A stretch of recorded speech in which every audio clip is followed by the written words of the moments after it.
A cup of coffee cools from 90 degrees Celsius to 80 degrees Celsius in 3 minutes when the room temperature is 20 degrees Celsius. If the time taken by a similar cup of coffee to cool 80 to 60 degrees Celsius at a room temperature same at 20 degrees Celsius is, तो यहाँ पे time बताना है कितना होगा। तो हमें पता है ये किसी होगा, न्यूटन लॉ ऑफ कूलिंग, यानी कि डी टी बाय में डी टी डायरेक्टली प्रोपोर्शन होता है टी माइनस टी नोट के। टी होता है यहाँ पे average temperature of body, average temperature of body, और टी नोट होता है रूम टेम्परेचर बोल दो या फिर सराउंडिंग टेम्परेचर। क्या बोल दो, रूम टेम्परेचर या सराउंडिंग टेम्परेचर, ये होता है। इसको हम दूसरे तरीके से भी लिख सकते हैं, इसको अगर थोड़ा ओपन करके लिखेंगे तो यह आ जाएगा T1 माइनस T2 बाय में T इक्वल टू के, प्रोपोर्शनलिटी कांस्टेंट के लगता है, T1 प्लस T2 बाय में 2 माइनस टी नोट। ये आपके पास आता है Newton's law of cooling. Standard जो है इसका, ये इसका फॉर्मूला होता है न्यूटन्स लॉ ऑफ कूलिंग।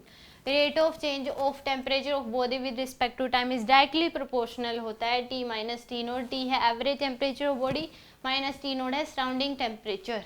तो यहाँ पे फर्स्ट केस में अगर देखें तो टी टाइम लग रहा है यहाँ पे, तो यानी कि T1 माइनस T2, तो 90 माइनस टी आ जाएगा 10 डिवाइड बाय में T इक्वल टू के, ये आएगा T1 प्लस T2 यानी कि 90 प्लस 80, तो आ जाएगा 170 बाय में 2 माइनस का 20। एक इक्वेशन तो ये आ गया आपके पास। दूसरी इक्वेशन जो है वो कितनी आ जाएगी हमारे पास, डिफरेंस टेम्परेचर यहाँ पे T1 माइनस T2 80 माइनस 60 यानी कि 20 बाय में T डैश बताना है K इंटू में T1 प्लस T2 यानी कि आ जाएगा आपके पास 140 डिवाइड बाय 2 माइनस 20। ये सेकेंड इक्वेशन आ गया आपके पास।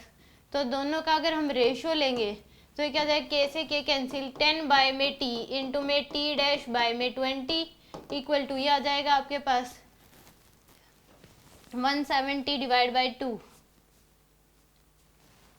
इसका हाफ अगर करेंगे तो 170 डिवाइड बाय 2 तो आएगा 85 माइनस 20 डिवाइड बाय में आ जाएगा 70 माइनस 20।